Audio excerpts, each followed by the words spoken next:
You just refuse to make things better.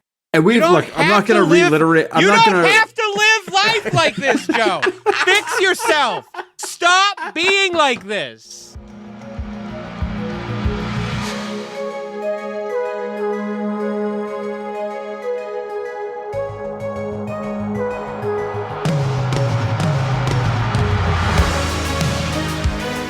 Welcome back, everyone, to S1E1, a show where each week we pick a different sitcom, watch just the first televised episode, forgetting anything we might know about the future run of that show, rate it and decide if it's a show we want to greenlight or cancel.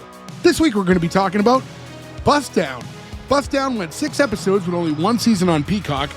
Here we're talking about episode 1, which is called Bad Hang, originally airing March 10th, 2022. Going to get things started. I'm Jay Gags. With me, as always, the boys.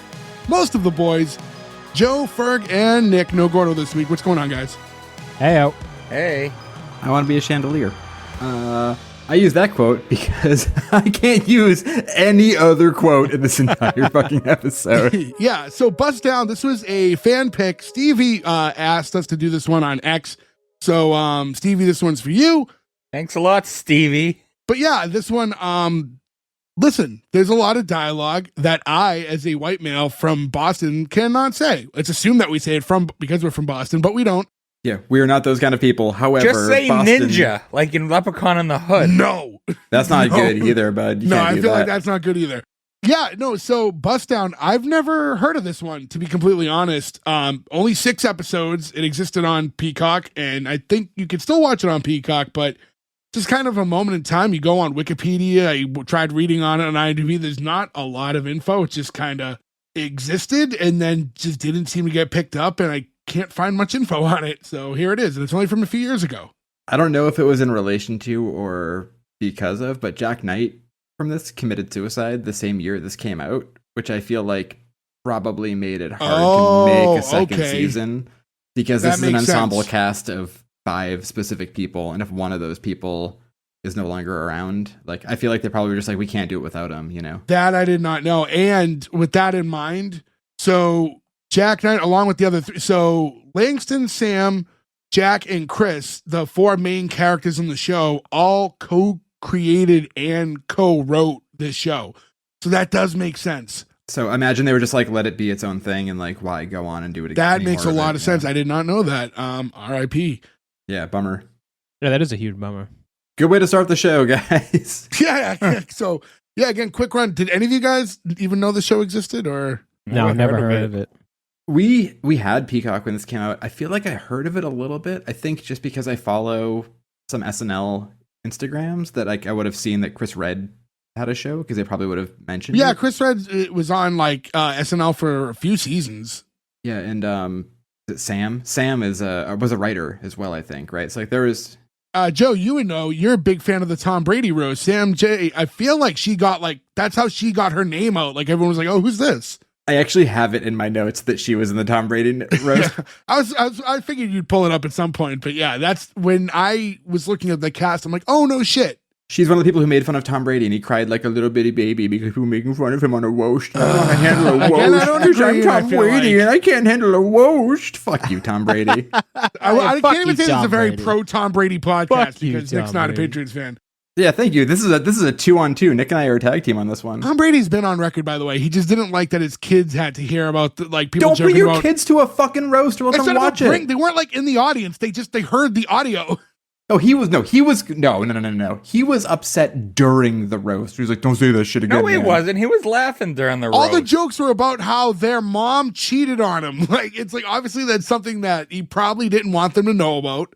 Oh, it's weird. It's almost like he didn't know what the fuck a roast was. I don't know what a roast is. First of all roasts, you have certain topics you're not allowed to talk about. They established that beforehand. This was one he spoke up on, and they did it anyway. He has a right to be angry.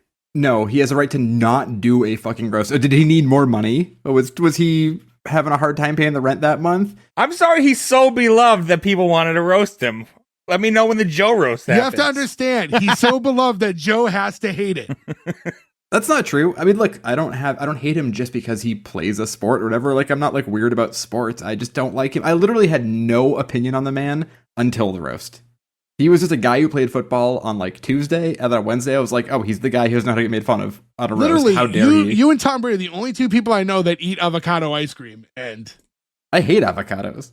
oh, fuck you. Anyway, so to get back into the show, Why am I taking shrapnel on that? Jesus Christ. It's the one vegetable I'll eat, and you don't It's like a fruit. avocados?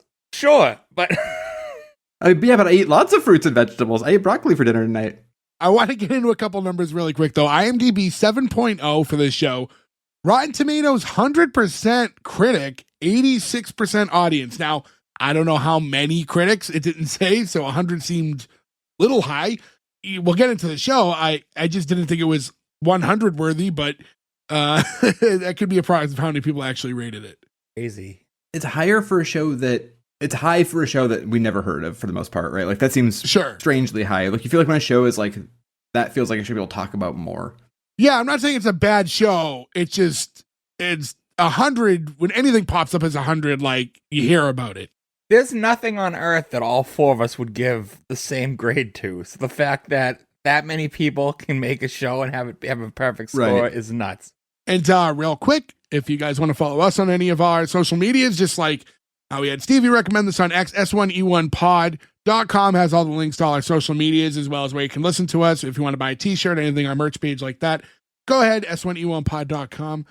And then other than that, this episode is slightly longer than your average sitcom, only by like another like 4 minutes, but on our show, that can mean a lot. So, and it's very dialogue heavy. So Still, not to give this like a bad grade out of the fucking box, but like I gotta put this on and I see 26 minutes, no commercials, and immediately I'm like, you are on my bad side. yeah, there's a couple things that fill some of the time, not terribly, but we'll get into it. It's a very dialogue heavy show. I'm just going to say this. I wasn't happy, but then you know what? Chauncey made up for it. I'm Team Chauncey. Look, I am Team Chauncey. I'm also Team Bamboo Dildo. That's an expression I did not expect to hear in this episode. But I will say, you see 26 minutes. Look, watching, we say this all the time. Someone says, hey, do you want your 26-minute episode of a show? You're like, sure. Someone says, do you want to analytically watch and take notes about a show for 26 minutes and talk about it? You're like, I'd take 22 real fucking fast before that, though. As your solution, do it Gordo style. Don't watch it. Put it on your phone and then throw your phone over the couch. To jump right in, we start off in a casino. First shot starts at a craps table, and it's just kind of the camera's panning all around, and we're seeing all of this casino. It's not a nice casino. It's your resident casino that's like in a few towns over from you. It's basically just where the locals go to go broke. I love this shot, though, because this is clearly like a nod to Goodfellas. This is like if Goodfellas was in a terrible place. Because this is Gary, Indiana, I want to say.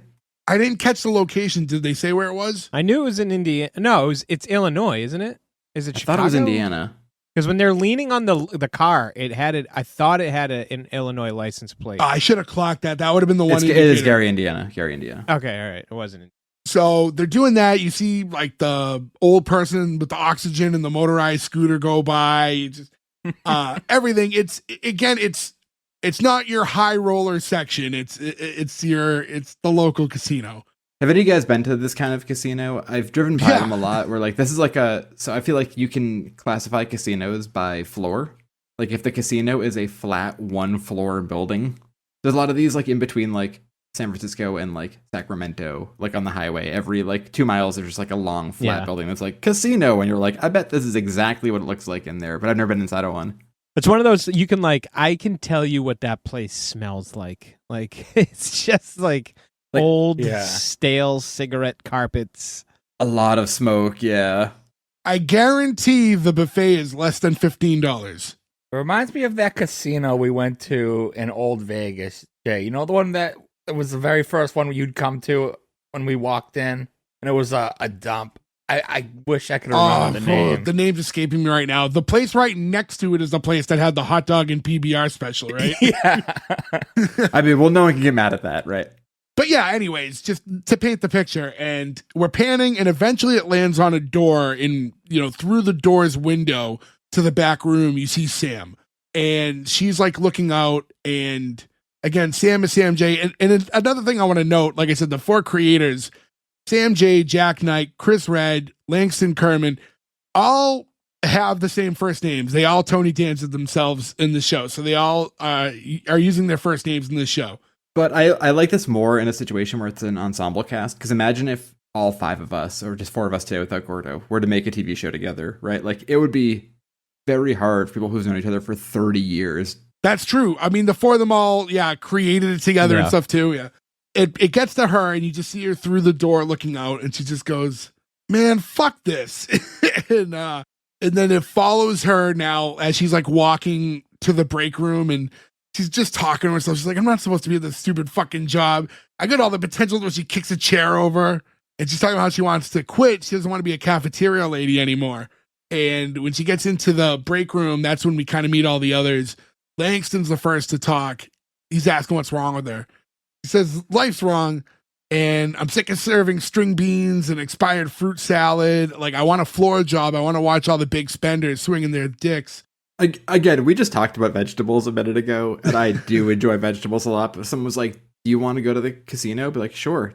Do you want some cheap string beans? I'd be like, no. And I like string beans. That just seems like the worst outside food at a casino ever. Like, what do you have for lunch? Like, string beans and a fucking natty daddy can or whatever. Jak chimes in. He works in the stock room and he's like, oh, we're getting floor jobs? And he's like, I'm going to be a chandelier. You know, just like sitting over, like hanging over people judging. And right off the bat, I'm like, so like how dumb is he supposed to be portrayed? I feel like is it too early to have a character be this dumb? Well, it's the first time you're hearing him say anything. And it's like, oh, we're going to get jobs on the floor because the janitor, stockroom, cook. And then they're like, oh, we're going to get jobs on the floor. And you're thinking like, oh, bartender, like maybe like a maintenance tech. And he's like, I want to be a chandelier. All right. I mean, I think that line is very funny. I would say, though, every other job on the floor is you get tipped on, right? Like, it's valets and bartenders and dealers. Not security. But they get a better wage, you know what I mean, than what the line cook is for the cheap buffet. But again, if we go with like a casino, right? If we're using casino as a model here, there's like a hierarchy of tipping where like everybody kind of dukes everybody else for more stuff. So I imagine that like the money goes downhill from the top. I'll say this, out of all the characters after watching all the way through, Jak confused me the most. Like, I don't quite understand his character. I struggle with the same thing. Yeah. But his character also weirdly made me laugh the most of everyone. Yeah. I did think his was the most entertaining. And then we meet Chris, who, again, Chris Red, he pops up and says he wants his name on a marquee. And he wants to be like, you know, with the likes of names like Bruce. Like, oh, Bruce, the comedian? He's funny. He's like, no, Bruce, the magician. He's got a gun. What does that even mean? I want to know the magician gun trick, though. They asked Chris, what's your show going to be? Like, what are you just going to do, like, valet cars on stage? To be fair, that feels like that would be interesting to watch. It's a pretty big stage to be rolling cars around.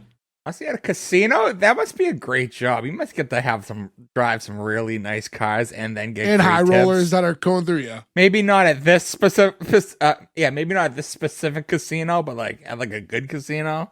I don't think I've ever valeted a car before. I used to do it at the airport, park shuttle and fly. Shout out. I feel like I've had my car valeted before, but like not in like fancy like in, you know, parking lots that are, hey, we're full, we have to valet it for you. Sure, yeah, I've been in that situation. I don't think I've ever been in a place where they were like, give me your keys, we're so fancy, we're gonna park your car for you. I've never been in that situation. Yeah, no, I'm not that guy. And so Langston's the one who says that to him, and he gets back at Langston. He's like, what are you gonna be, a custodian without a gun? He's like, I've explained this to you many times. I'm not a custodian. I'm the head of custodial operations and services. Now, when he first said that, I thought he was legit correcting him. But then as the episode went on, I kind of feel like he's just delusional and he is just a custodian. But he's like giving you the resume version of how he would say it. But I'm not of the belief he's of any power and like the head of the custodial department. I think it's like a Dwight situation. Yeah. He's assistant to the head of custodial operations. Sam goes, okay, so you still head doo-doo man. Still a custodian, dog. After Mario eats that star, he's still a plumber. I was so mad knowing that Gordo would not be on this episode when he said head doo-doo man and was like, Gordo will never watch this episode, and he would laugh so hard at head doo-doo man. During the scene, too, as they're all talking, kind of like a small fact, but we find out that Chris and Jack are cousins because of a scene where Jack's defending Chris during that argument, and he's just rubbing his head and talking about how much he loves his cousin. This is weird. I will say, too, we talked about it a little bit, but like, man, it is tough to watch this because they just say a certain word every line. You're going to notice I'm going to do a lot less quoting than I do in other episodes, and it's because it is what it is. I can't. It is what it is. And like, of course, like you write your shit, man. Like, say what you want to say, and like you are, of course, like go for it. But like, it's hard with a bunch of fucking white people who are like, I want to talk about this show in depth. Holy shit. People who like usually pour over a script and like take every line and like run with it. It's very hard in this scenario. A little extra time reading and editing in my head as I speak, but just replace it with another word. I'm not replacing with another word. I feel like it always comes off weird or worse when you do that. I think both. I think 50-50, weird and worse. At this point, this is when we meet the boss, Horace. And Horace, like, listen up, you bunch of ninnies. I'm trying to come up with a name for this new blackjack dealer I just hired. He's got a rubber toe, so I'm thinking Roberto. I laughed so fucking hard at this joke that I was embarrassed at how funny I thought this was. I was just thinking about the water boy. It's me, your daddy, Roberto. And also this actor too, Veep, I would say, at least Nick, you watch Veep, right? Yeah. Can we cover that? He's in Veep forever, but he's in a different sitcom that we watch I think is so fucking funny called Life in Pieces, which is Colin Hanks is in it and a bunch. It's like a huge ensemble cast that we should cover someday, but if you're like looking for a dumb sitcom to watch, Life in Pieces was really good. Why don't you pick that instead of some of the trash you've made me watch? Because you'd enjoy watching Life in Pieces. When he first runs out and calls them ninnies, he's like, I was like, no! I was like, are they going to test this? Did anybody see where this was going? Because I fucking didn't. No, Nope. yeah, this caught me totally off guard. Yeah, when there's like, don't go with him, and you're like, wait, what's happening? Like, it's so fucking wild. Yeah, so he says he needs someone to go with him for whatever it was. It was like something at like the loading dock. And he's like, I need one of you to come with me. And he's like, Jack, come on. And like everyone's like laughing, and it's, you know, typical like work. Like you don't want to be the one picked to do the dumb job, right? So they're all laughing as he has to leave. And then they walk out of the room, they get into like this like hallway area, and Horace is saying to Jack, like, you know, I see a lot of potential in you. I want to take you to my back office and show you some videos that I made on the employee procedure and some home videos.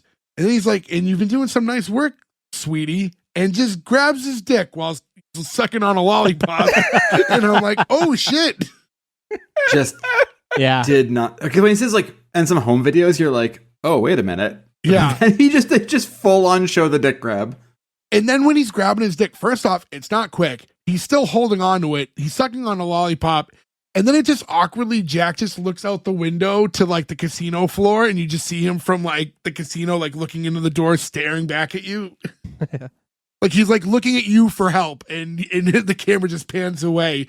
And we get to like what I think is the intro, but it's basically just the beginning of the episode again. Yeah, it's the reverse Goodfellas shot of like all the way through the casino. But this is crazy, like, it's fucking wild, right? To be like making a joke of like a person disassociating while being molested. They're making it into a comedy about a person hitting a slot machine, and you're like, what the fuck is going on here? Yeah.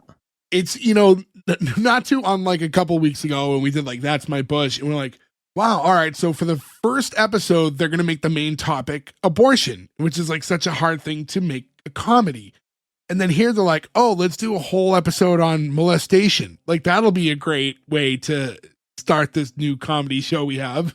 But I will say, both shows find a way that at the end, they're like on the money. Yes. It like, and almost you can appreciate like the challenge of finding humor in topics that are really, really difficult to be able to find humor in. And I think it's good writing to be like, we will make this like a very weaving in and out story and come through at the end on the right side of it. Like that's pretty good writing and takes a lot of work. The way that this, again, I say he looks out the window and then we kind of get that pan across the casino floor again, only with some music. I feel like this is the intro, but because it's coming right from that shot of him looking, it would have to be reshot every time. I mean, I don't know. I'd have to see the other episodes to know for sure if this is meant to be the intro. But we're getting music here and stuff, but it does come straight from that scene. I would like, though, I mean, I think it would be a good gag. We'd have to watch the second episode if, like, this is how, not like the same scenario, but like something happens to one of them and they look out. Yeah. Well, I think we figure out by the end of this episode, Horace will not be back for episode 2, but if like something happens in the casino and they all longingly look out and you get like a floor shot again, I think that'd be like an interesting way to like start every episode. That's kind of like the oh boy of this show. Also, I suggest watching this because we're not doing it justice. It's so funny. That's true. Yeah, we're never gonna convey the right tone for this properly for a bunch of reasons, really. But yeah, I would suggest watching it yourself. We do this little intro. We get the title screen, cuts back, and we're back in the break room again. The other three are all just sitting there talking. By the way, the conversation that they're having, if I'm to understand correctly, was can they do impossible shrimp? Like the way they do impossible burgers? Yeah, that's the way I perceived it. Oh, I read it differently. My brain took it as bottomless. Well, he said impossible, so I assumed like I know, but my brain was trying to process a lot during this. But in my brain, it was like, does he mean like the casino would offer like bottomless? 2022 shrimp? is when the impossible shit was taking off too, so that doesn't make the most sense. I've never tried it. I was vegetarian at a point in my life for a couple of years, but I've never was way before this. Has anyone tried any of the impossible stuff? I've done the Whopper. And honestly, if you didn't tell me it was an impossible Whopper, I would not have known. It's not that different. When I had the Impossible Whoppers, my only like one experience too.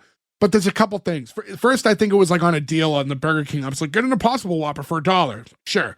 Like I'll eat anything type of burger for $1. In all fairness, that burger, the normal burger, is barely meat to begin with, so it's not that hard. Well, the thing is, like, when you're talking like fast food burgers and like all the stuff on it, like you add like your lettuce, tomato, like any condiments, like I mean, a burger, yeah, you're that adding a lot. does mask a lot of the taste anyway, so it's really tough. It's not like you're eating it like just as the patty, like side by side, but I would eat it again. Like I had no qualms about it. The only thing is like the misconception is that they're healthy. They're not healthy. They're just not meat. So if you're a vegetarian or vegan, it's like, it's a great option if you do miss eating meat. But like, yeah, the health idea of it is like out the window. I think it's worse for you because the sodium is so high in the in the Impossible patty, more so than even the beef. So I mean, yeah, you're not you're essentially just removing red meat from it, but increasing everything else. So it's tough. Like when I was vegetarian, it wasn't for health reasons. It was for like, I don't want to eat animals anymore, right? So for like 2 years or whatever. But I hate veggie burgers. Like I don't like how they taste because they don't taste like a burger. So like I totally get why they tried to make the Impossible Burgers. Yeah. But I heard someone say that they like have like a fake blood sort of thing to them. Like they're like bloody like a rare burger would be. And that to me is like, that seems to me like a step too far. We're like, I don't need that aesthetic in it. Like, I just want it to taste like a burger. I don't need to have like blood on it. I've done the black bean burger from somewhere. It wasn't bad. I like that stuff, but again, to me, it doesn't taste like a burger. It's separate though. Like if I have something like that and you were like, put salsa on it, you're like, oh, this is a fun meal. But like if you were like, I want a fucking bacon burger, like that's not gonna suffice, you know? But now let's say, for example, here they're talking about shrimp. If they could do a shrimp, like for you, Joe, you can't eat shrimp. Now, if they can make one that you could eat on an allergen level and it tastes similar enough, I mean, I guess that would open up like all these doors. I don't know how you would though, because like all the fake fish I know of, like the imitation crab meat and stuff, is still made out of fish. It's still made of fish. It's because that's what makes this taste. It's like a flavor thing, but yeah, it's really tough to emulate like the texture of shrimp. I would say if someone said, "Hey, look, it's gluten-free or not gluten-free, a shellfish-free lobster roll," would you try it? In a heartbeat, I would try it. Yeah. Joe's just eating a fucking jar of mayonnaise. Basically, yeah. I guess it'd be hard to because I also don't like mayonnaise. So I don't know. But you know what I mean? Like if someone said, hey, look. Like, you'd have to do the butter ones, the hot lobster roll. I feel like butter. I don't like butter. Jesus Christ. It's like talking to it's like, I think you low-key might be worse than Ferg. Did you just say you don't like butter? Like cooking with butter, I understand. If something's too buttery, I don't like it. I don't like popcorn that's too buttery. This is a thing people make fun of me for all the time. My wife, all the time. Where it's like, I brought you a bagel. Like, awesome. What do you want on it? Nothing. It's like, I made you toast. What do you want on it? Nothing. I just want to eat dry fucking bread. We have talked about your dry bread thing before. Yeah, that does Weird ring a bastard. bell. But I think my brain deleted it because it's such a fucking weird thing. Why? Why do you prefer that? Because bread is, like, sometimes things are just delicious, right? Like, I don't know, bread is Not good. toast. It's the whole black coffee thing again. You just refuse to make things better because you're so fucking stubborn. No. Just add shit to shit sometimes, and it's good. And I'm not going to reiterate. You don't have to live life like this, Joe. Fix yourself. Stop being like this. I like black coffee, in fairness. I like black coffee. I enjoy black coffee. Yo, you don't like cream cheese?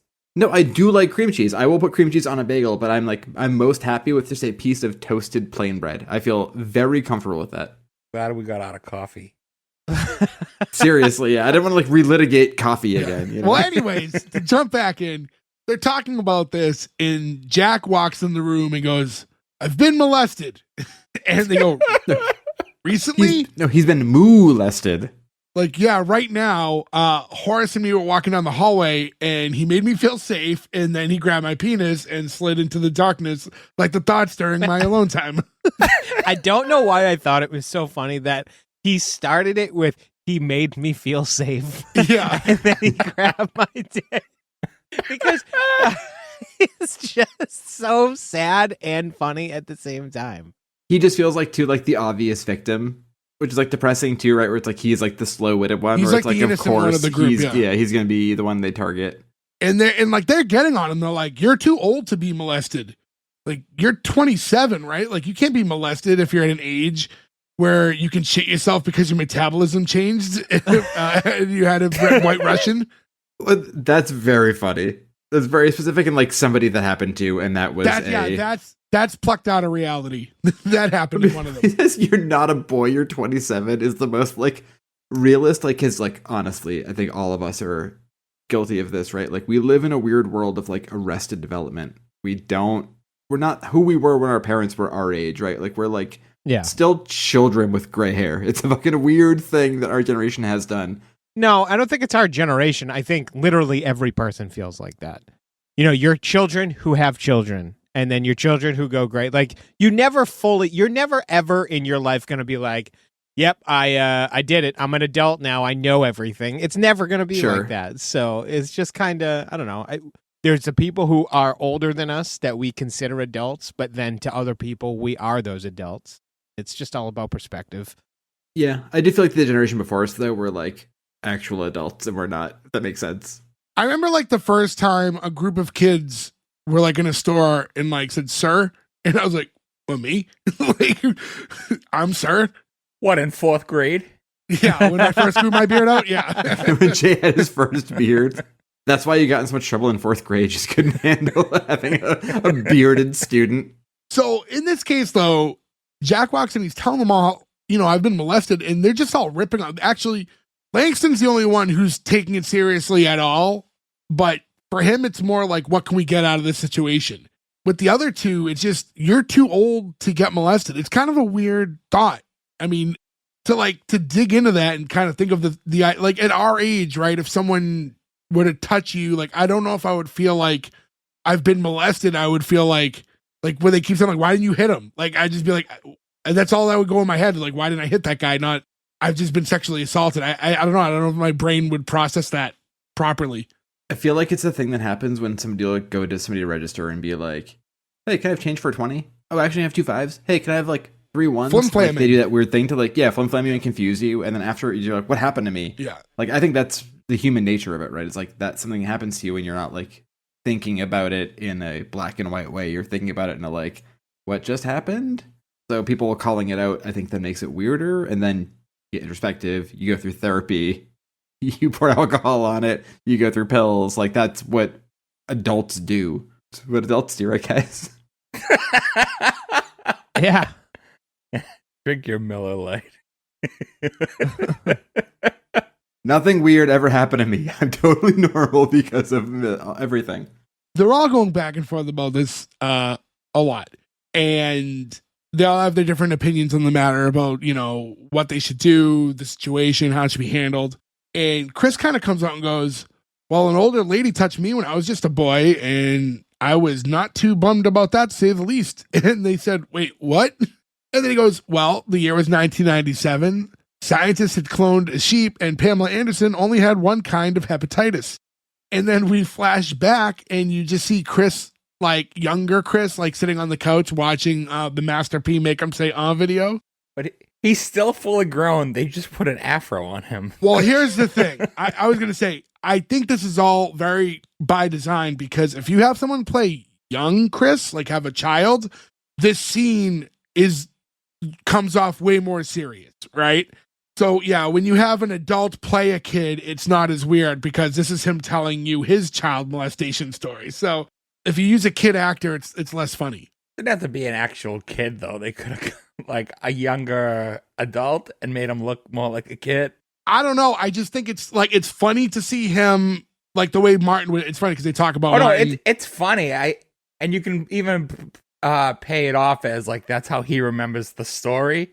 And I thought that was gonna be the payoff later, that it came off that like because this woman's kind of like pretty, that she was like this disgusting mannish thing, and like oh yeah, that's how he like covered it. That she was Shanae from Martin. Exactly. I was gonna say one of I think one of Ferg's favorite things that he's brought up before is like the idea of the unreliable narrator, and you hear that when he's telling the story because like when his mom's talking at points, like she's speaking in a way that doesn't even like make sense, right? Like you can tell that she's just using his words.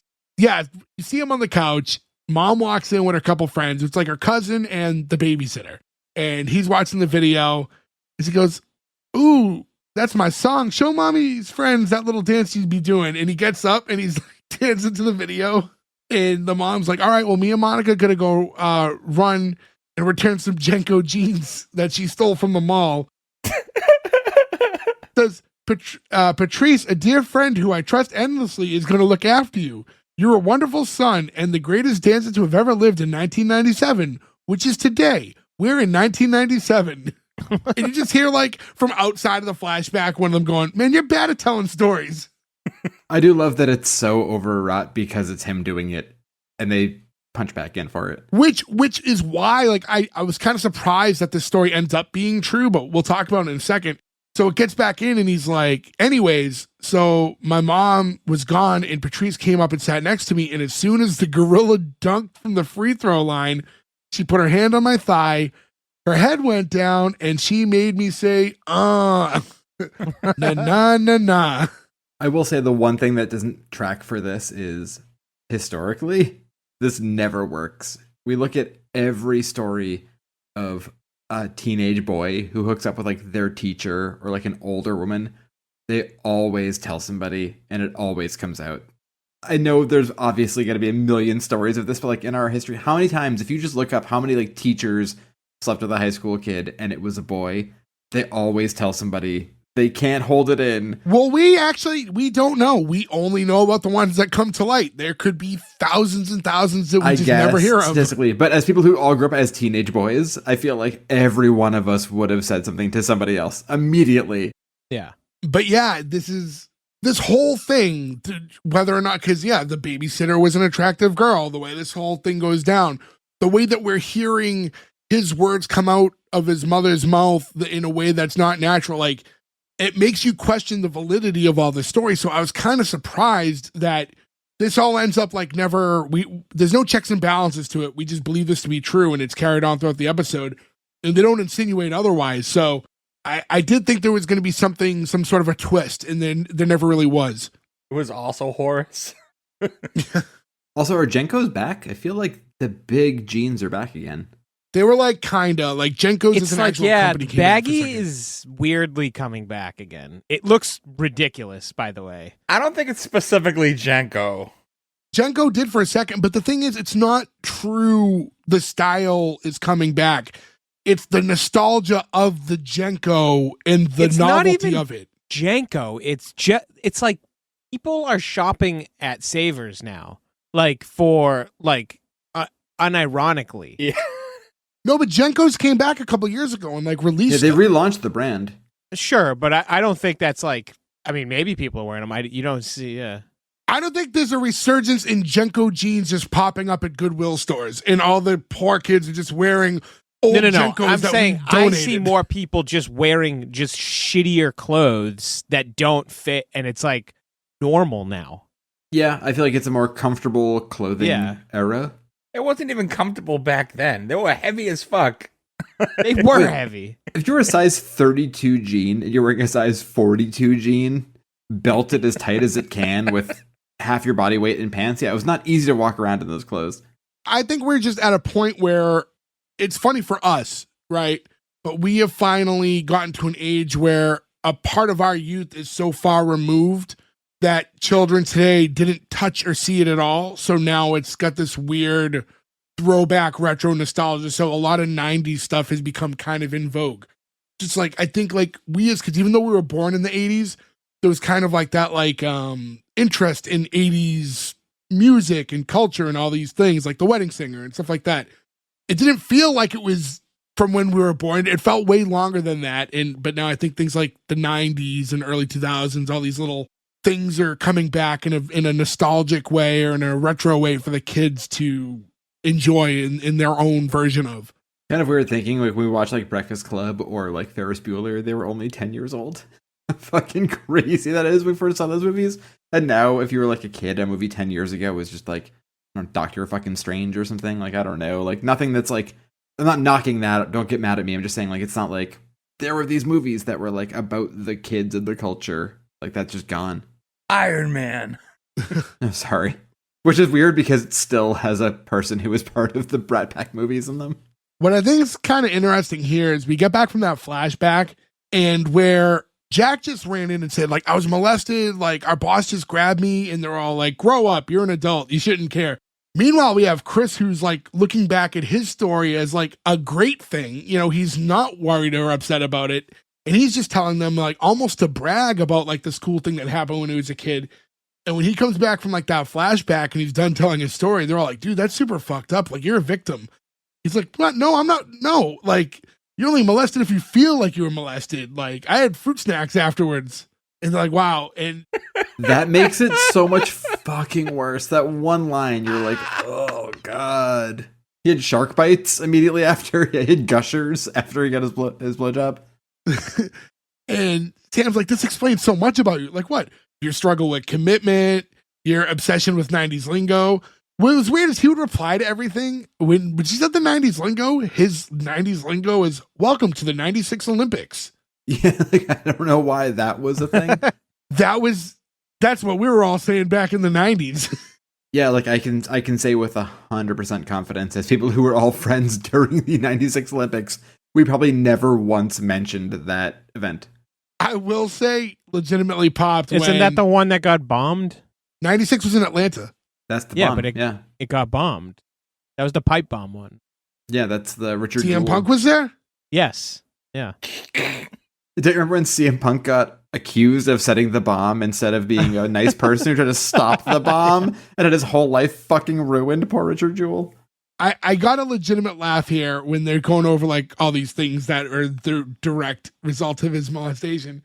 When it said your inability to get hard without a hat on, and he does this like pantomime, like, and he pulls his hat on and like insinuates that he's getting an erection while he's doing it. And like, please don't. And he like brings it back down and puts his hat on and goes, boo. What I thought of for that was more just like I feel like he's in an asexual moment. He like takes all his clothes off, but has to put his hat back on. That seems fucking crazy to me, but very funny.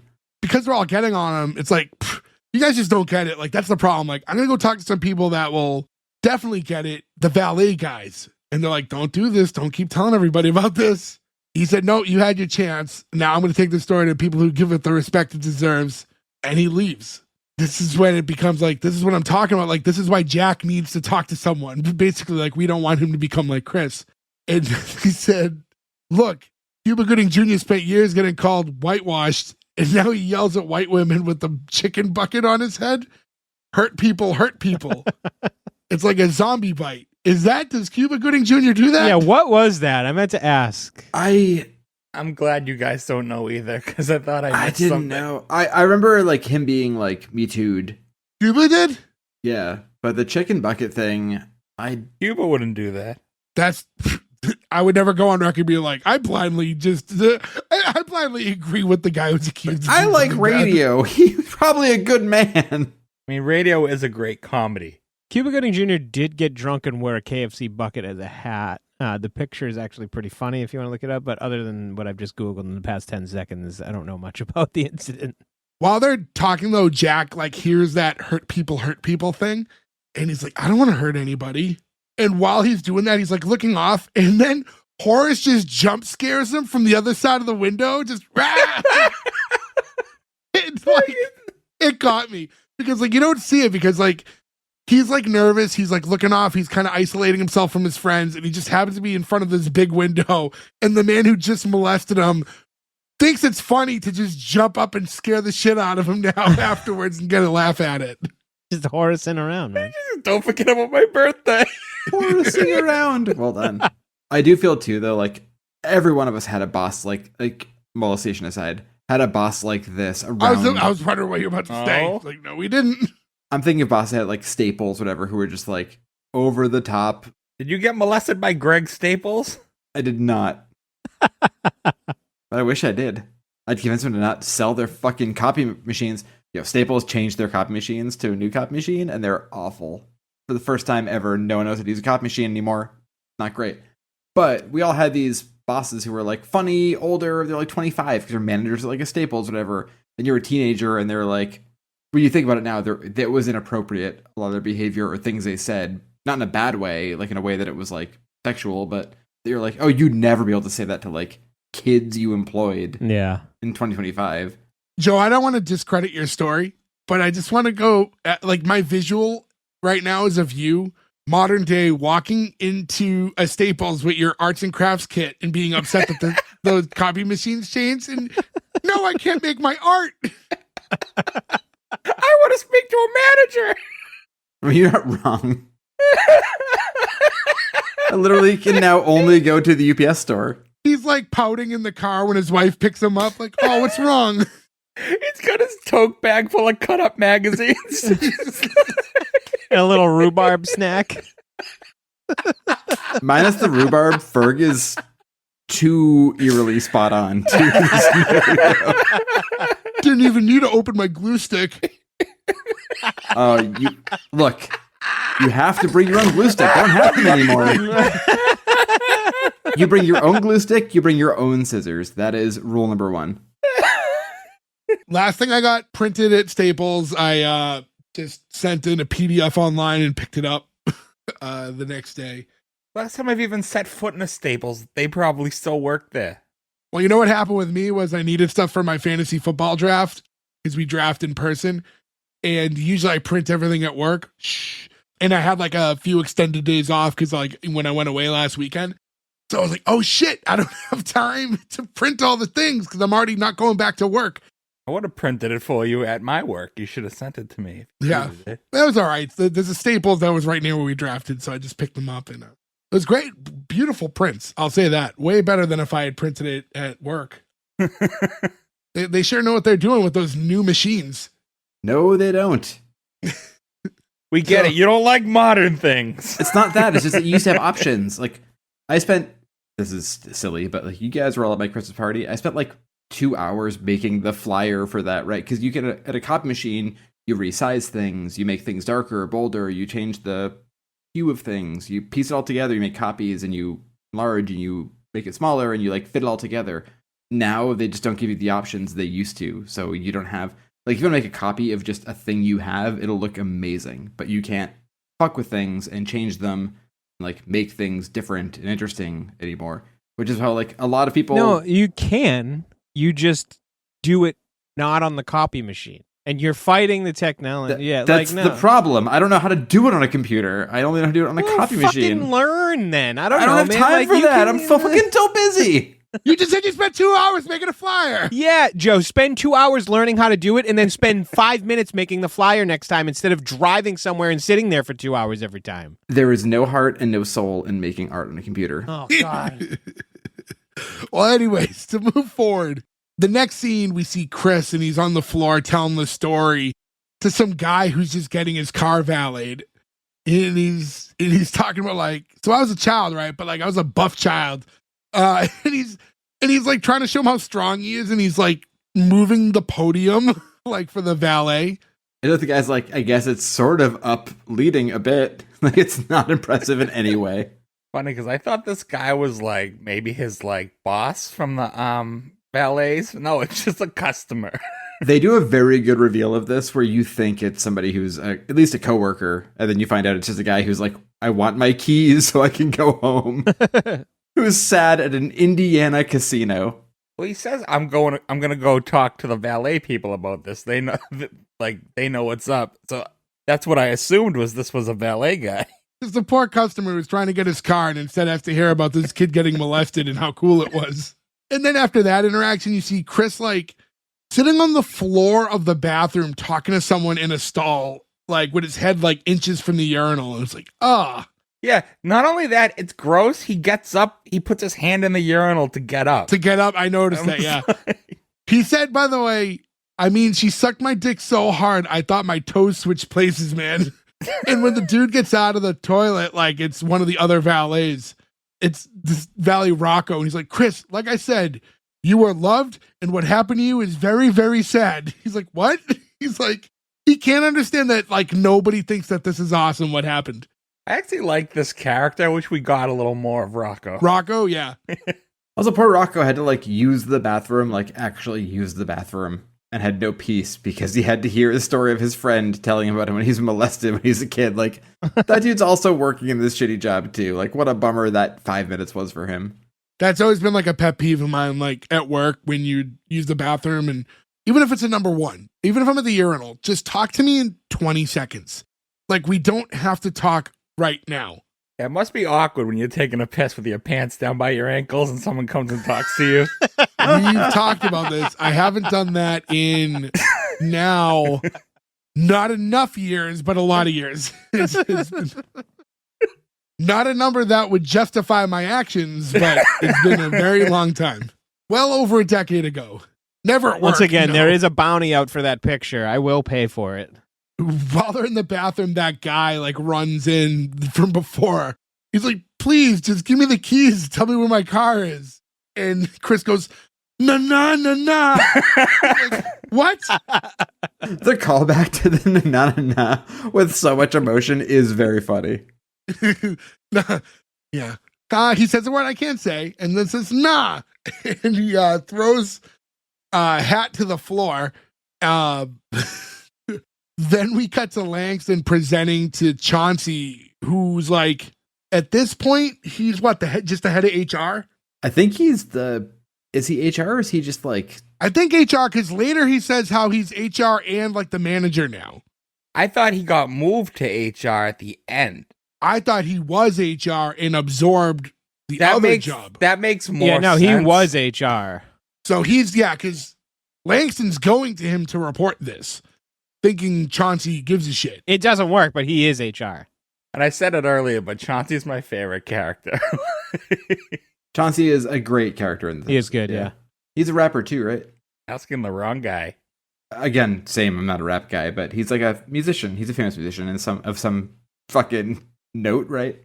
So we have Langston and Jak, and they're both sitting there talking to Chauncey, and it seems like we're getting there right as Langston's finishing up this like big presentation, because it's like, in conclusion, Chauncey, my client requires, acting as if he's like, his counsel.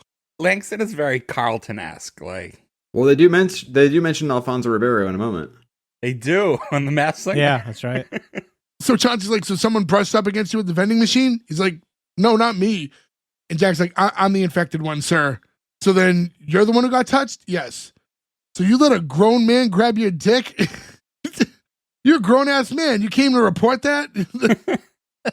He's like, I prayed on it first, but yes. Chauncey was almost, I don't know if it was because of the cigarette smoking and some of the cadence, but I did get like a little bit of like he was kind of acting like an aggressive Chappelle, like was kind of the character I was getting there. This feels kind of like the Chappelle bus story. Like, I really like that character, yeah. And he's going like, I would have believed y'all if you said a girl got touched. Sam, who is in the back, by the way, too. So when he sees her, Chauncey's like, I would have believed y'all if you said that girl got touched. Like, she's a stud, but she still got some jiggle under there. And she's like, true. I love that she's like totally okay with that summation. But he's like, this shit right here is just flat out embarrassing. Man, it's tough to quote this show. But Langston's like, well, embarrassing as it may be, I believe in Section 3, Article 4. He's like, fuck Section 3, blank. Why didn't you just beat his ass? This is the HR guy, by the way. Head of HR. Not the job I have now, but I will say I have found myself in positions with an HR head before where I was like, this seems against your job. We're in the middle of the craziest shit ever. No, I would say like, I mean, I've always worked for like bigger companies. I haven't like had like a lot of like smaller operation type of jobs. And I can say, especially like my present place of employment, it's one of those places where even like if you're trying to talk to them not about work, like they're always on like that HR mindset. Like you have to be very careful with words. But you have to be if you're a head of HR, you know? I mean, I worked at, there's that documentary that just came out, but like I worked at American Apparel for a couple of years. And I remember back at the time people being like, isn't that just a place where like people fucking do drugs? Like, no. And now I'm like, yes, that's exactly what that place was. Everybody who worked there was insane, including the corporate people. It's fucking bananas. So Chauncey's like, let me break this down for you guys. And basically explaining in so many words, today's Friday. I'm not going to get to the paperwork for, you know, the next week or so. And then said they got new episodes of The Masked Singer out. I think Alfonso Ribeiro is the walrus. But anyways. Jay, is that accurate? Was he? No, yeah. No, he wasn't. He's never been on the show, believe it or not. I thought he was. Oh, no, he was on Dancing with the Stars. I was going to say, he's more of a dancer than a singer, right? Yeah. No, he sings too. He's a great singer. Now he's the host, but he was a contestant before. Weren't we talking about him recently? He snuck the Carlton dance into one of his dances on Dancing with the Stars. That dude's got the best life, though. He hosts like two of the biggest, if not the biggest, shows on like live television, and that's it. What else does he host other than that? He does. I don't know if they still do this actually, but he used to do America's Funniest Home Videos for a minute. He was like the new Bob Saget. Oh, he's a great replacement. But he's going through all that. He's like, he's saying that they have no evidence, and basically like this whole investigation I have to go through, and basically like this is not worth the time. Like if we even get to the paperwork, all this, I can't do it justice because of the amount of words I have to admit. Sam's like, you know what? This has been a real treat. Thank you. Basically, thank you for setting everyone straight. And Langston gets him. He's like, well, I haven't enjoyed this at all. And I think the walrus is Brandon T. Jackson. Like, who the fuck is Brandon T. Jackson? Like, you know who Brandon T. Jackson is. Don't you dare pretend you don't know who he is. By the way, if you don't know who Brandon T. Jackson is, you would probably know him. He was the guy in Tropic Thunder who was like booty juice, like, and he was actually, we covered Mr. Robinson, Craig Robinson's TV show where he was a teacher, like a singer turned teacher, and he played his brother in that. So he was like in the band with him. He's very good in that. And Chachi's like, fuck Brandon T. Jackson. I know Joe Jackson. I'll fuck your ass up, bitch. Tito Jackson, motherfucker. Ooh, I knew this episode was gonna call him. Hi, Casper. How are you? Ooh. Hey, Casper. How do you feel about butter on toast? I like butter on most. That's not bad, actually. I like jelly because it jams up. Okay. Okay, Casper. It's a little much. Were you brought here because of your brother Tito, or were you brought here because there was some conversation about young boys and things? What? You refuse to speak right now? Okay, that's not good, guys. Casper is usually pretty talkative. Litigation? Well, then why can't I summon you anymore? Are they gonna sue a ghost? Like, guys, I think we're in a weird situation here. I can't. Yeah, you're not living. Have you seen Chris Red's butthole? Yes. Okay. Well, give a fucking scoop here. So, we cut to them all hanging out. They're like hanging out in the hood of one of the cars. And like, it seemed like it was just like parked in the middle of some tall grass, which might have been one of their yards. I was very confused with the setting. Also, if Chris Red ever wanted to endear himself to me, holding a 40 of High Life, my man. And this is where Chris announces, okay, guys, I have an announcement to make. After some deep soul searching, I've come to the realization that I have been molested. Bummer. What it also means is I have my hook now. Don't go posting yet.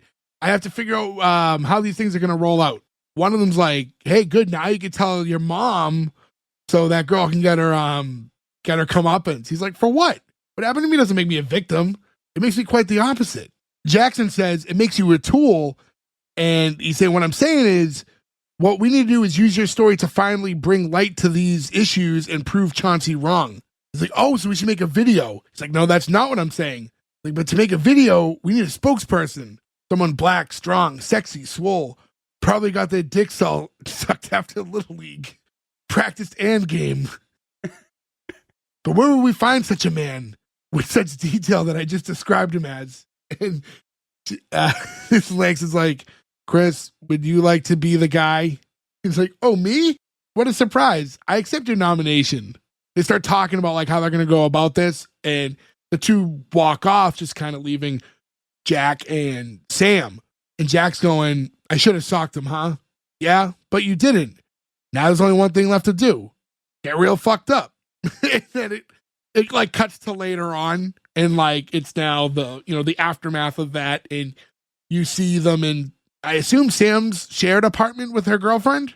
Yeah, I think that's what we're supposed to believe, right? Yeah, it's their like. So we see Sam like sitting just like on the floor up against the couch, like passed out, and Jack's on the couch itself. And we meet Nina, who's Sam's girlfriend, and she's trying to wake them up.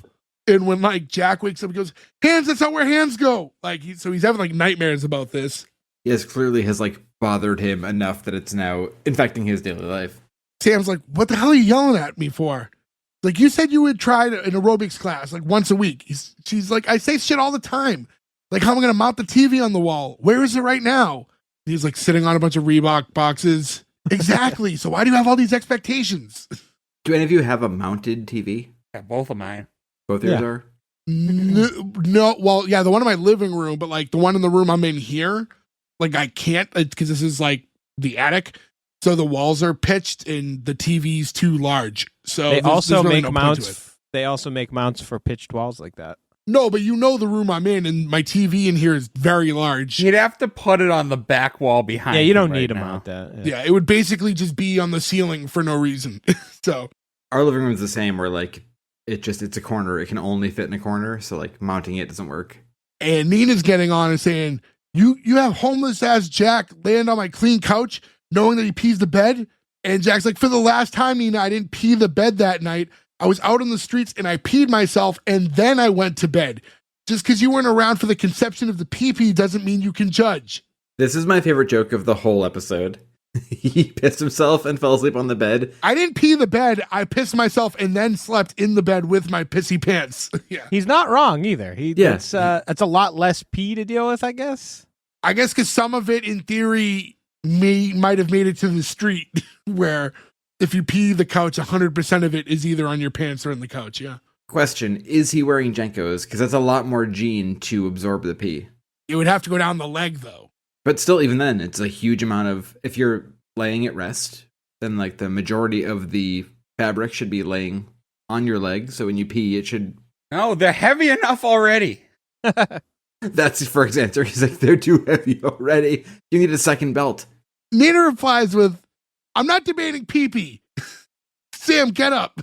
And Sam's like, "What's wrong with you? You're too fine to be mean. Come on." It's like, "You're too pretty to be yelling like that. Like, where were you two last night?" "The bar. I was trying to cheer Jack up." "Why? What happened?" It's like, "The boss pulled him aside and gave him a little tug on his junk, and Langston said we should snitch, but that didn't work. So I got him drunk and made him forget things." And she goes, "Oh, do you know O'Brien's has a patio now?" Like, wait, you said he got touched at work? That's insanely inappropriate. I got so thrown off here because I thought she said that she jerked him off at the bar to make him feel better. And I was like, with my wife, and I was like, did she jerk him off at the bar to make him feel better? Like, that makes no sense at all. And then, like, the next 5 minutes, I was like, I'm confused as to the relationship of all these people. Before my brain was like, oh, wait, now I get what she said. And when they're talking about it, Jack's saying, like, I keep rethinking about it, and I probably should have just hit him. And Nina's like, and what, lose your job? So, like, all this stuff's going on. Meanwhile, Jack's like, I think he's like regurgitating from drinking, so I think he's about to throw up, so he runs off. I feel like he wouldn't have lost his job, especially if HR is run by Chauncey. Yeah. Yeah. Yeah, he could throw up on Chauncey's desk, and Chauncey'd be like, good man. So when Jack runs off to go to the kitchen, the two girls are still talking. Nina's saying like, this same thing happened to my friend Rhonda. She's like, Rhonda, you hate Rhonda. The other day you said that you hope her scion slides into the lake with the door slammed shut. You gave specifics. It doesn't matter.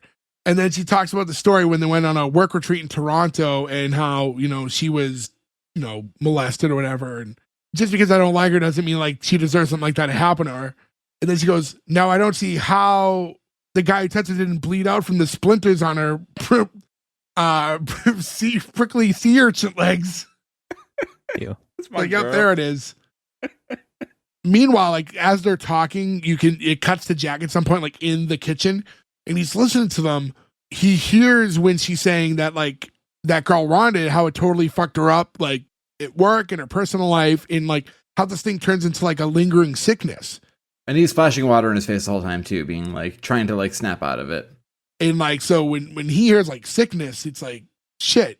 And then you cut back to the girls.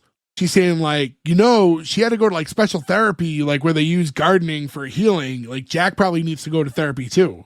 Sam saying all therapy does is give you false solutions. Oh, my daddy did this. My daddy did that. Everybody thinks like, like their daddy did something. Guys, as somebody who's graduated from therapy, who is totally fine now, I think this is a wrong. Did you graduate by making a bamboo dildo? I did not. But I was told I didn't need to go anymore, so I assume that means I'm good, right? Well, you're saying you don't agree with Sam's dismissiveness towards therapy, right? Is that what you're saying? Yeah. Yeah. Well, obviously they're arguing two different points. I did like this. This was a really smart back and forth, I think, with conflicting. I think they both gave good points. Yeah. I mean, like they were talking about, like, she brought up the fact that they're gay and how everybody thinks like, all these homophobic people just assume that like you're gay because your uncle touched you. She's like, that's not the case for either of us. Neither of us were molested. We're just gay. She's like, yeah, I just popped out the pussy wanting pussy. The end. I thought the joke was going to be the other girl was molested. She kind of made a face. She made first. a face, yeah. Exactly. Yeah. But then like the first time I always watched it a couple times. The second time I watched it, you could tell her face was more, oh, you have a point. At first I thought it was like I got something to tell you, but it was more the you have a point face. But no, I think that was like a good like counterpoint, right? Like everyone thinks that like everything about you sometimes is due to like mental illness or trauma, and some things just are what they are. And not everything has like as deep a meaning. Yeah, man, I'm just weird. Yeah. Now, right. Sometimes that is the case, right? Like sometimes like we do find out things about ourselves or linked to things from our past. But I do like Sam's point that not everything is. Some people have to be the start of the shitty lineage. You know what I mean? But no, I think Jay and Nick, I think you're on the point though. Like no one wants to be the first trauma person. That's such a hard thing to take advantage of. Like, oh, it's me, huh? They're in this like conversation as it's getting elevated and they're going back and forth with all this stuff. We cut back and Jack's still in the kitchen and he's standing there and like now he's like hearing all the voices of everyone he knows saying all these things that he's been like taking in over the last day or two. And the hurt people and it's like a zombie bite and all this stuff like that. And eventually Jack just like runs through the living room and like out the door. He's like, no. And then he says, your sink has men in there, men, and leaves. What was that? I think it was the voices he was hearing in his head. Yeah. He thought they were coming from the sink, but they didn't really reiterate that joke very well. Yeah, no. Yeah, I think the obvious thing is like he's simple and this was his psyche talking to him and he can't fathom what that means, so he thinks it's the sink talking to him. Yeah. I said he's such a confusing character because I can't tell if he's simple, if he's innocent, if he's like right. That's a hard thing where it's like it's a lot of things. The next scene we see Langston and he's on the couch in the break room and he's basically like dictating. Well, he's typing on his laptop as Chris is dictating stuff to him. Chris is saying the biggest problem with the phrase sexual assault is it makes you feel all yucky. Like when you found out why Martin ended. And Langston goes, oh, yeah. Did we talk about that when we did Martin? I was wondering. I can't remember. I don't think we did. I think we did briefly, but I don't think we wanted to hang on it. Yeah, damn Gina. Martin was a little, too maybe touchy or handsy, or at least she felt that way. And I think they're on good terms now. But yeah, the last season of Martin, like, I guess you wouldn't notice. I mean, maybe you would. I don't know. I didn't. We were young. But yeah, they were never even like on screen at the same time anymore. Like they made it so they were never like had to be on screen together. That was also when Martin was like really into doing characters and things could be so far out, right? Like we see the movies that came out of that. It was such a bummer to hear. Like I'm glad they're on better terms now, you know? Yeah. It's because it's like a bummer because like being a kid, like they were like one of like the TV couples that really stood out in my brain, you know? So to know that like they were going through all that. Like our generation, Martin and Gina is like a couple. That's like equal to like Will hating original like Aunt Viv. Like, oh yeah. And I'm sorry, her hating Will and vice versa. Like I don't want to see behind the curtain anymore. It's ruining my childhood. Yeah. But at least I will say, for Martin's sake, they didn't get a different Gina. The different Aunt Viv is weird. So Chris is saying, so what we need to do is find a way to take the salt out of sexual assault. And Langston's like, so you want it to just be sexual ass? Oh, that's good. Write that down. So stupid. Write that down. It's so dumb, but it's like an actual joke. They're like, I'm not mad about an actual joke. Yeah. And then Langston goes, look, Chris, I don't care how we do this. I just feel like we need to do everything we can to help black men. And Chris goes, damn, Langston, that's beautiful. And then Langston goes, and then I can get vengeance on Chauncey. That something I can't say. And this was one I never heard before. And then I Googled to be like, is it what I think it is? And it is. The second word's cricket. And if you want to try to Google it and figure that out, go ahead. Yeah, search something cricket. You search it. I was just like, I'm going to guess I don't need to look at that. I was pretty positive, but I'm like, is there anything I can say here? And I was like, nope, cannot. That's why I'll say again, I recommend you all just watch the show. Yeah. And after he says that, Chris goes, yo, chill. Then we cut back to Jack, and he's just in the middle of the casino floor, tied to a chair with like this huge thick rope. And he has like this blank stare, and he's like, he hears all these voices still. And we like eventually the three other people all show up, and they're like looking at him like, what the hell is going on? How would he get into the situation? You can't tie yourself to a chair with rope that thick. This confused the hell out of me, actually. This is like Battleship rope. And why didn't you do it in the break room? Why'd you do it in the middle of the floor of the casino? More temptation, right? If you're on the floor, you're not going to just your employees, you're going to get people around you so you can feel more tempted, I guess. But doesn't he want to not hurt people? Like he's trying to not do anything bad to anybody. You'd want to isolate, not be where the most people are. Maybe all of his friends were at work, so he had to find someone on the floor to tie him up there. I think the opposite, though. I think he's trying to be like, I can be around people and not be bad. Because when they're like, who tied you up? He's like, Jack. And just says his name in the third person. Like, uh-oh. Like, what are you talking about? Like, I'm infected. Like Nina's coworker. Langston said, hurt people. I don't want to hurt anyone. I want to pass, I don't want to pass the sickness along. I did what any good person or werewolf would do in this situation. Maybe the best line of the whole episode. So Chris is trying to reassure him, like, don't worry, like, we have a plan, like, we're going to get all this stuff straightened out. And Langston's reassuring, like, Chris is right, like, we're going to make sure, like, Chauncey doesn't hurt anyone ever again. And he goes, it was Horace that touched me. He's like, yeah, exactly. And the two walk off.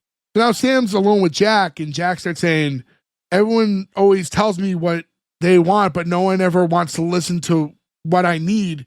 And I feel like Odell Beckham, everyone just keeps projecting this shit on me. And Sam goes here and hands him like this plant. And he's like, what do you want me to do with this? He's like, look, you're obviously going through some shit. And as a woman, I've been in similar situations. Nina told me that people use plants as therapy. So I don't know, water it, talk to it. It's yours. Like, oh, thanks. Very sweet. And then he barks at people who walk by him. What era of Odell Beckham? I feel like the worst of Odell Beckham was over at this point, though. Like of him being like he was done fighting with goalposts at this point, right? No, he's still like around. Then was when he had the whole airplane incident, right? What was this? 3 years ago? I feel 2020. He was with the Rams. Oh wait, yeah, no, that was the year. Isn't he with like the Ravens by now? Like this is like the end of Odell Beckham being like in stories. Oh yeah, the year before. He actually won a Super Bowl, but he was injured in like the first play. Yeah. So it counts. I just feel like this is a little late on the Odell Beckham reference. Yeah, it kind of is. Something clearly just happened while they were making this episode. It was fresh in their brains. Or writing it, Or they're just New York people. Sam walks off. Jack's just sitting there quietly, still tied up to the chair. Mind you, again, in the middle of the casino floor. A few old women walk by, and he just starts barking at them. Yeah, this is so funny for some reason. Really, like, out of place, though. Like, it contributes more to the, what the fuck is this guy? It was confusing, yeah. Yeah. Well, he's created in his brain that he has this werewolf / he is a werewolf. virus. Yeah. So it's probably that. After that, we cut back to, like, I don't know, it's like a warehouse outside back area of the casino. And this apparently is where Horace's birthday gathering is. The motivational video, to me, is the one thing that just does not work for this episode. This is where we, like, cut into that. No, it wasn't funny. It's not funny. It's too forced. I think that, like, it took away. Again, we talk about times on episodes, right? Where, like, 26 is a lot of minutes. Like, make this 24 and eliminate this whole video scene. This is just not great.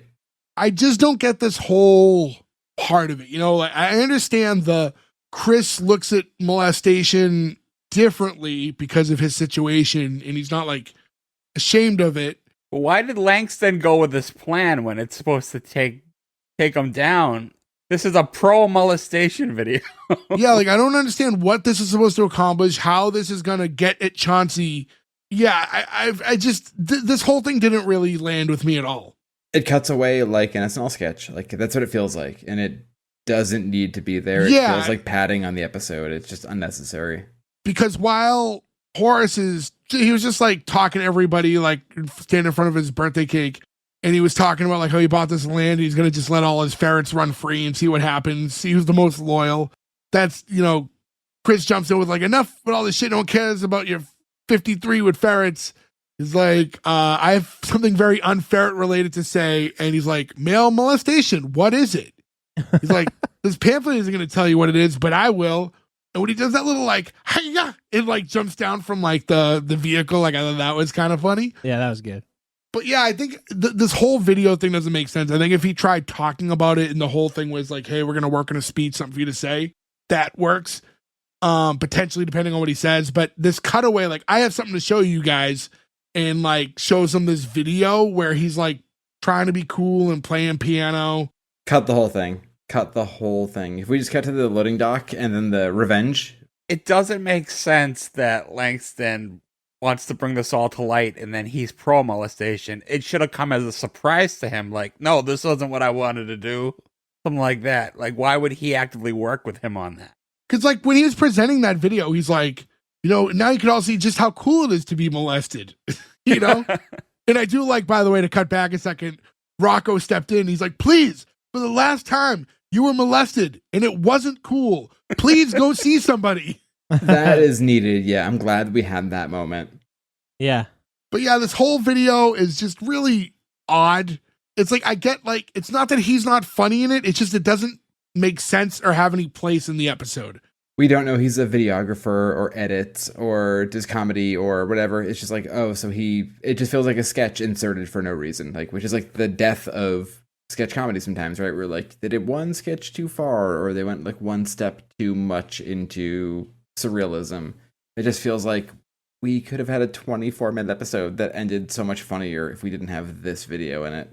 That being said, we did all agree to get a matching "Let's Change the Stigma My Enigmas" tattoo. Yeah. Yeah, so I got mine, so you guys are next. I don't know why you're holding back. I got mine soon. I'm getting it soon. I gotta call in. But yeah, so he plays this whole long video, and it ends with him, like, singing a song about adult hose, and you just see everyone, like, looking like, what the fuck did we just watch? And that's the thing, there's, like, no real payoff. Rightfully so. The video's awkward. No one gets what happened. There's no real, other than, like, just that silent reaction, there's no more, like, conversation or payoff to this in the rest of the episode. They play the video and you go, that was weird, moving on. And then, like, Jack runs in and that's what, like, the real continuation of the story is Jack running in, and he's, like, running and screaming towards Horace, and he basically uses the bamboo plant that Sam got him and turned it into a dildo, and he like jumps in front of Horace and he's just like punching it up his ass, but like I mean his pants are on, so he's not really doing much other than like poking at his butt. But I will say the face acting of both of them in this scene, it's very funny. Great. It's very funny. So Yes. weird. They pull him off of him and he's just screaming, "He touched my dick! He touched my dick!" He's like, and the only way to stop the sickness is to take his booty as sacrifice. I do love that this does at least lead to he runs away. Like, he's no longer going to be the boss, right? Like, we get some resolution at least. I like how he takes one more bite of cake before he runs away, though. But yeah, because of this, now we have other people all stepping up and being like, honestly, he did the same shit to me in the men's bathroom. And then someone else is like, he did it to me late in the office one night. So We get like a Spartacus moment, yeah. yeah, he is someone who's been doing this to a lot of people who work there, and I get no one spoke up. I refuse to believe not one person fucked him up. Yeah, it is weird. You may not want to speak up, but you're gonna someone's gonna hit him. Someone's gonna like. I guess when you do the odds of it, right? Like, if it happens to 10 people, one person throws a punch. Yeah. But yeah, he runs off like, "Hey, Horace left." Nick, you said it before. Before he runs off too is when he goes, "Guys, come on. You guys know I was just Horacing around." I mean, that's a great line, yeah. He's very funny. You think they named him Horace for that one joke? Because Yes. you don't really hear that name. You don't hear that name anymore. It's basically a dead name. Yeah, that was written backwards for sure, yeah. And now, after he runs off, we cut to like a little bit later on in the break room, and like basically like that, like the main crew and just a bunch of other coworkers are in there now, like post party. And Chauncey bursts in, and he's like, "All right, listen up. Horace escaped. We can't find him, nor are we willing to look. And now security's going to escort all the men down to their cars for the time being." And Chris is like, "Ooh, door-to-door service. You're welcome." And Sam's like, "How come you guys never escorted the women to their cars?" And he just like ignores the question. He's like, "In the meantime, I'll be absorbing Horace's position and functioning as manager and head of HR." And because of that, Langston's not happy because he wanted him out of here, and now he's like more powerful than ever. Which I feel like does work towards like trying to end the episode and like land the plane and being like, and on next week's episode, this guy is still a villain. Langston's like, "Wait, what? Who decided this?" He goes, "Man, I don't know. Some rich white word." He's like, "You better sit your tender dick ass down." Tender dick ass is a pretty great. Yeah. Then he says some other stuff I can't say, and still he tells him, "What the fuck's wrong with you, bitch?" And he like tosses a cigarette at his head as he walks by. "You're going to jail, Johnson." My favorite line. Everyone starts making fun of him. Yeah, I wish I could quote more, not word for it, but it would be, I wish I could do more justice to his quotes, but I think Nick said it a bunch of times, like, just watch the episode, or was it Ferg? Just watch it, yeah. and everybody's like laughing at Langston now. Right here, I think the best thing about the end of this is we get Chris Red being like, or just like shit on her porch or whatever, and you just hear in the background one character go, "Okay." Like, that was the funniest fucking line of the entire episode to me. It was like, whoever said that fucking nailed the tone so well. That should have been the reveal of what she actually looked like. When he'll go shit on her porch or something, and it's just this big obese man or something like that. Like, It's Horace. it's Horace. Well, that was, because they recommended that he goes and find this Patrice lady and stick her in the butt with a bamboo dildo. Have it be the big fat black woman from Deuce Bigelow. You just say steak. Mistake. When Jack first jumped out with that dildo made out of the plant, I didn't put two and two together that it was the plant that she just gave him. I didn't either. I was like, what is that? Yeah. And I'm like, I slowed it down. I'm like, is that asparagus? I was like, what the hell? So I thought he just like taped plastic to like the top of like a stalk of asparagus. I mean, I appreciate the artistic, I'll make a dildo out of anything, right?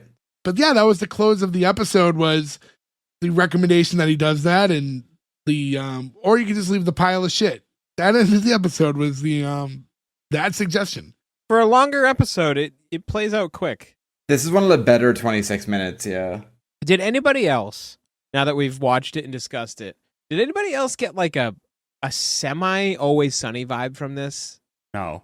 Just because of like the antics and the the crudeness. I would say like all the characters are a little wacky in a way that like I could see them existing in that world. Yeah, listen, I'm not saying it's identical. I'm just saying I would have to see how the other episodes go to see like kind of how absurd. Sure. See, the difference between this and Always Sunny is Always Sunny, there's always malice. They're bad people you're supposed to root against, but you like them.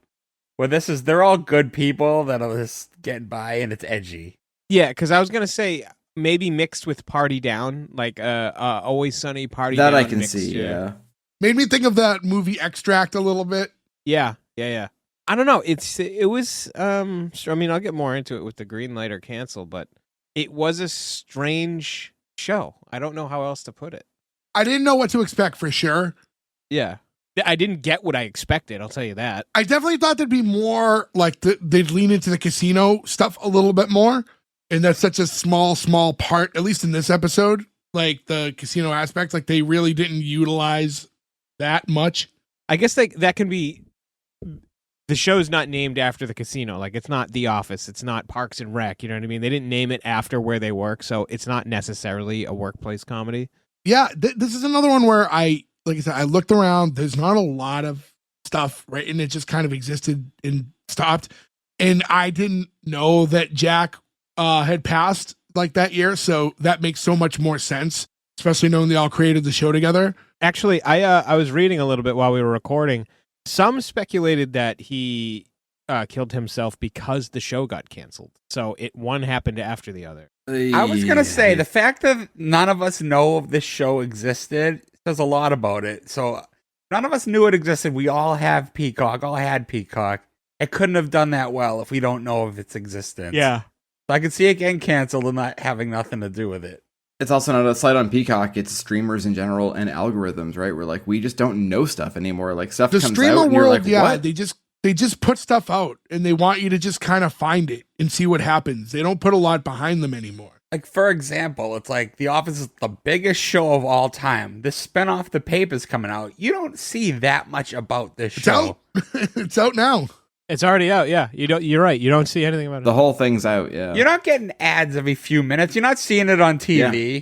Oh, I didn't know I thought that. they were going to do it episodically. No, we watched That's it cool. all this weekend. I'll sit down and watch that. But you're right. So I've been rewatching Parks and Rec, and if it weren't for me being on Peacock and in that genre already, I still hardly see it, by the way. Like, it's in that one main top screen, but then it goes away for something else. So if you're not paying attention, you could easily miss it. So. Most of the newer shows, especially like in the sitcom space that we cover, that like I tend to hear about when they're new, is because like there are articles like someone big was in it, so we get notified that they like were just greenlit to produce a new show. Yeah. But a lot of them just kind of pop up out of nowhere, and if you don't catch them, you don't catch them. There's no advertising for any of it. They're just like, here you go, which I think is a mistake on their part. Like they think like everyone's just going to gravitate and find everything. And, you know, a little advertising, even though they already have Netflix, goes a long way because you still want them to watch and like get those hours. Who one day decided we need to save some money? Let's cut the marketing budget. It's like, Yeah. I mean, I went looking for this show knowing it was on Peacock, and I typed in T, nothing. O, nothing. P, nothing. You're reading other things that did not, they started with a T, but they were not TOP. Until I got to like the W, it finally was like, okay. And I was like, this is an original. Like, this should pop up like immediately. If I type in T, you should be like pitching this. So like, I don't know how that works. And maybe it's different for other people. Like, I don't know how that. And all these are different, and like we could have a whole bonus episode. We probably should just discussing streamers in the modern age. But yeah, and then it's so tough to find stuff. Like when you go on Netflix, there should just be like a whole. Everything's just that big main thing, and like there should be like that left menu that there should just be like originals, sitcoms, you know, like all that. But they don't do that, and they make it so impossible. Like all these streamers. It's like you can't even find more than 5% of what's actually on them. They make it so tricky. I think it's by design, man, really. Like, I don't think they want you to... I know this sounds conspiracy-esque, but, like, it's just... I don't think that they start shows with the intent of them going, like, a long run anymore. Like, I feel like they have figured out how to make a show. If they can get 2 seasons out of it, they can make their money and get out, and they don't care. But they can make even more money if they just get us to watch the shit that just is already on the platform. No, I know. But that's what I think. I'm like, one leads to the other is what I'm saying. Like that trickles down to the everything else. Like they've figured out the formula with the least amount of effort for the most amount of, income based off of that effort. And that's why there's so many bad shows out there or so many good shows that don't make it, because there's just nobody cares anymore. But yeah, with all that, like I said, this is a much larger. I really think we should maybe do like a bonus one day and just kind of talk about topics like this. To get into this and do the green light or cancel, again, reminder, Gordo's not here. His vote will be included in a graphic that'll get posted on our socials later, which you can find on S1E1pod.com. But until then, we'll go around the horn right now. Joe, starting with you. Yeah, this is a green light. It kind of breaks my heart that Jak Knight, who's so funny in this, possibly maybe ended his life because it got canceled because of everything we just talked about, and just in general. Like, that's a bummer. We've had a lot of conversation about mental health on this, and that's like, that just kills you. But honestly, I think this whole thing was great. I would have edited out the last video portion. I think that was the only real misstep of this episode. Like, it made it 2 minutes longer for no reason. Everyone's funny. And I think, too, it's an easier lift on a 6-episode show to be like, would you watch episode 2? But like, yeah, there's only 6 of them. I'll like watch the whole thing and see it through. It's funny enough anyway. But at that point, you're like, I feel like I should watch this whole thing these guys put together to see it through its conclusion. So for me, it's a green light. Nick. Yeah, I didn't get what I expected at all out of this show, but it is a green light. I really, really enjoyed it. I found myself, genuinely laughing out loud quite a few times throughout this episode. Sad to see it had a very short run. Not entirely sure why. Really sad to hear about Jak Knight. I didn't know that either. But yeah, I mean, this show, I can see a couple of the characters getting old kind of quickly. But, aside from that, I can also see... my interest is piqued on what else could happen with these people, because what happened in this episode was really funny. It's a serious topic that they took and made. They kept it serious at some points, and they let it be really funny in others, and that's just kind of hard to do. So and they did it well. So I am interested in seeing another episode, and for that I would give it the green light. Berg. So I feel like this show took a bunch of funny scenes that generally made me laugh and put them together, but that wasn't enough for a coherent story to be a good show. Like, it was joke after joke after joke, but it wasn't told in a way that it told a good story. And I think they tried a little too hard to be edgy in their first episode for the sake of being edgy. I'm not surprised this got canceled when your first episode is about molestation. It's only went 6 episodes. What? I like the characters. I like the actors. I'm going to pass it. Gets the green light from me, but it's right on that line. It has potential, and a good workplace comedy. It's like, where else can you go? So I'd like to see some more of their misadventures.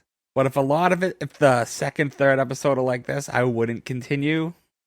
I feel like it tried a little too hard. That's all. But it's still a green light nonetheless. It's funny you say that, Ferg, not to cut in, but the first, I'd say 5-10 minutes of this show, I thought the same thing. I said they're trying way too hard. The rest of the show, I think, made up for that, and it became a little looser and not as bad. But I definitely had that same thought. Yeah, so for me, I'm also going to give it the green light. There were parts of it where I was like, I would have liked to have seen more, maybe in the future episodes.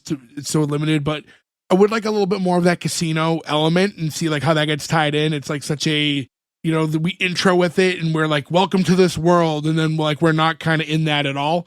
I did think it was funny. There's definitely stuff we could have cut, could have trimmed it down. I don't think it needed to be the extra few minutes. I think we could have easily made that 22-minute episode out of what we had.